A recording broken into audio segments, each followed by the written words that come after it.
Sir तैयारी करने का बेस्ट टाइम क्या होगा, कैसे करना चाहिए, स्टेप्स क्या होने चाहिए उसके। तो चलिए हम लोग अगर बात करें तो जितना मैंने अपने बैचेस के माध्यम से देखा, जो मेरा एक बैच है आफ्टर 12th, बहुत उसके जो रिज़ल्ट हैं बहुत ही ऑसम, बहुत ही एनर्जेटिक रहे। और उससे मुझे लगा कि जो बेस्ट टाइम होता है यूपीएससी प्रिपरेशन का वो आफ्टर 12th होता है। आप पूछ सकते हैं क्यों ग्रेजुएशन के बाद होना चाहिए।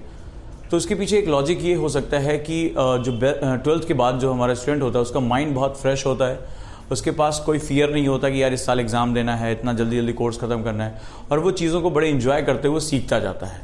और सीखने की इस प्रक्रिया में उसके फंडामेंटल्स जो होते हैं वो बड़े मजबूत हो जाते हैं। उसके पास इनफ टाइम होता है 3 साल का, और वो इस बीच में अपने सारे डायमेंशंस, चाहे वो जीएस के हों, चाहे करंट अफेयर्स के हों, या पर्सनालिटी डेवलपमेंट के हों, आंसर राइटिंग के हों, एस्से के हों, इंटरव्यू के हों, इन सबको वो स्टेप बाय स्टेप करता जाता है।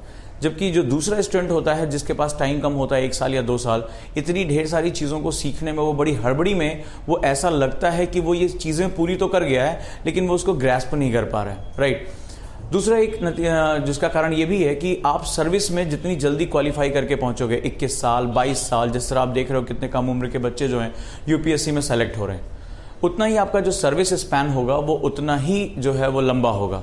क्योंकि यूपीएससी जो है वो एक अनुभव आधारित सेवा है। जितना आपका एक्सपीरियंस बढ़ता जाएगा, आप नेशन के लिए उतने जो है एसेस्ट में कन्वर्ट होते चले जाओगे, और ऐसी कंडीशन में आप जो है वो यूपीएससी में हायर रैंक तक पहुंच सकते होगे, कैबिनेट सेक्रेटरी या जो है वो हायर रैंक जो है आपको वहां मिल पाएंगी। तो इससे आपका जो है वो जो एक मकसद है, जो एक पर्पज़ है, वो भी पूरा होगा। सो यहाँ पर हम कोशिश कर सकते हैं, अगर आप 12th पास कर चुके हैं या 12th पास करने वाले हैं, so this is the best time to start your preparation, right, step by step. अब सवाल है कि आप जो है वो अपनी प्रिपरेशन करें कैसे। सो कई बार ऐसा कहा जाता है कि हमने देखा है कि सोशल मीडिया पे we start with NCERT, but मैं थोड़ा सा इस पर एग्री नहीं करता। पहले सबसे पहला स्टेप होना चाहिए understanding the syllabus, right. Syllabus का मतलब ये नहीं कि आपने ये देख लिया कि इसमें इतिहास है, भूगोल है, ये है। आपको सिलेबस के एक एक वर्ड का मतलब समझ में आना चाहिए। फर्स्ट थिंग, ये आपका गाइड मैप है, राइट। आपको सिलेबस बार बार पढ़ना है, थॉरोली पढ़ना है, और आपको वहां पर जो है वो आपके दिमाग में सारा का सारा सिलेबस होना चाहिए। अगर आप न्यूज़पेपर खोलें, कोई भी पेपर खोलें, आपको पता होना चाहिए कि आपके सिलेबस के किस हिस्से को ये स्ट्राइक करेगा, राइट। तो आपको सिलेबस जो होना चाहिए वो बिल्कुल कंठस्थ होना चाहिए, याद होना चाहिए। ये आपका पहला स्टेप है। दूसरा स्टेप आपका प्रीवियस ईयर पेपर है। देखिए एनसीईआरटी की बुक्स जो है वो आईएएस के लिए बनी है, जरूरी नहीं तो बेचारे बच्चों के लिए बनी हुई है। आपको उस बुक से जो है अपना बेस्ट कैसे निकलना है, उसके लिए आपको फंडामेंटल्स जो है वो क्लियर होने चाहिए, राइट। और आप इसके लिए प्रीवियस ईयर पेपर पढ़ेंगे, लगभग 10 साल 15 साल ये पेपर आप लेकर आइए और इनका जो है वो अध्ययन करिए। जब आप इनका अध्ययन करेंगे तो आपको पता चलेगा कि किस टॉपिक से किस टाइप के क्वेश्चन पूछे जाते हैं और उन्हें कितनी बार और कितने तरीके से पूछा जा सकता है, राइट। और इसमें आपका हुकिंग हो जाएगी, जिसको हम लोग पहले भी पैक सिस्टम में समझ चुके थे कि ये हुकिंग हो जाएगी। और जब ये हुकिंग हो जाएगी तब वहां पर जो है आप आगे और पीछे इसको जोड़कर जब यानी बुक खोलोगे तो आपको पता रहेगा, अच्छा इस वाले पार्ट से ये क्वेश्चन पूछा गया है, ये क्वेश्चन जो है वो इंपॉर्टेंट है। सो यहाँ पर अगर हम बात करें, सबसे पहले आप 12th के बाद से ही अपना माइंड सेट कर लीजिए। आप न्यूज़पेपर पढ़ने की आदत डालिए। आप जो है वो सबसे पहले सिलेबस का बहुत अच्छे से अध्ययन करिए। इसके बाद जो है आप अध्ययन करेंगे अपने जो है प्रीवियस ईयर पेपर्स का। इसके बाद now go to the NCERT books. तो एक इसके लिए मैं डेडिकेटेड वीडियो बना चुका हूँ, जहाँ पर आप जो है वो एनसीईआरटी में कौन सा पार्ट पढ़ेंगे, कौन सा पार्ट आपके लिए इंपॉर्टेंट है, ये बहुत ज़रूरी है। साथ ही साथ अपनी जो राइटिंग स्किल को थोड़ा थोड़ा इंप्रूव करते रहिए, रीडिंग स्किल को इंप्रूव करते रहिए, क्योंकि आपको पढ़ना इसमें बहुत कुछ है। तो ऐसी कंडीशन में आपकी जो आपके व्यक्तित्व की जो स्मार्ट स्टडी मेथड्स हैं वो आपको पहले से ही प्रिपेयर होने चाहिए, ताकि आप ग्रेजुएशन के बाद अगर 1 साल भी अपना टाइम लगाते हो तो आप उसमें बहुत अच्छा कर सकते हो, अच्छी रैंक के साथ आ सकते हो, और हो सकता है कि आप पहले ही प्रयास में जो है यूपीएससी में सफल हो जाओ।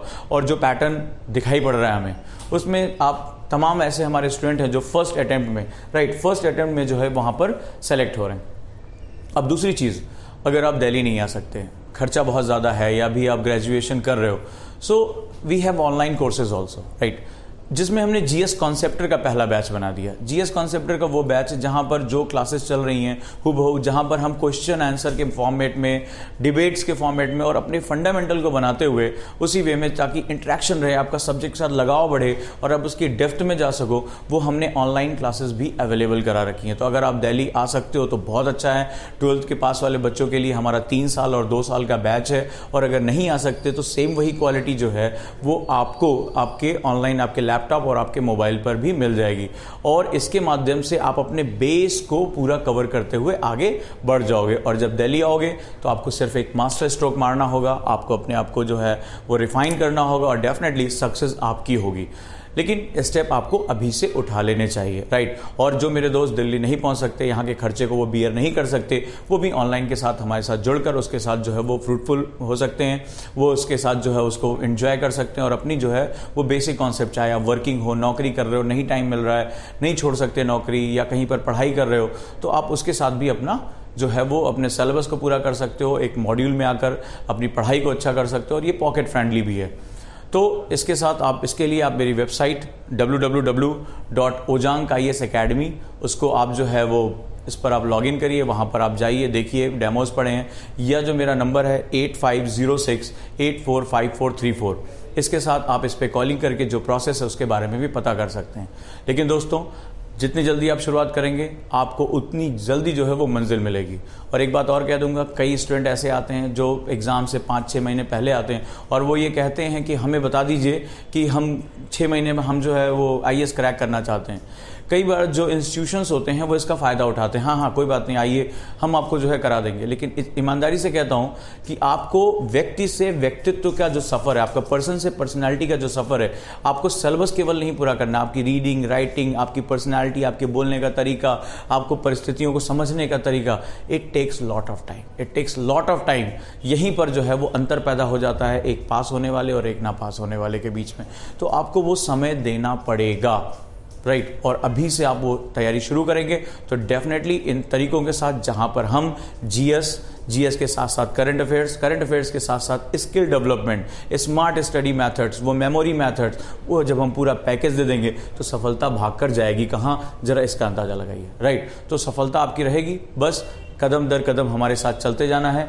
और एक दिन आप अपने माता पिता को, अपने समाज को जो है न सिर्फ आप उनको गौरवान्वित कर सकेंगे, उनको प्राउड मूवमेंट दे सकेंगे, साथ ही साथ अपनी सोसाइटी के लिए एक बेहतरीन IAS ऑफिसर बन के निकलेंगे, एक बढ़िया अधिकारी बनकर निकलेंगे जो नेशन के लिए, जिसके अंदर कुछ करने का जज्बा है। तो दोस्तों, जुड़े रहिए अपने गाइड ओजांग के साथ।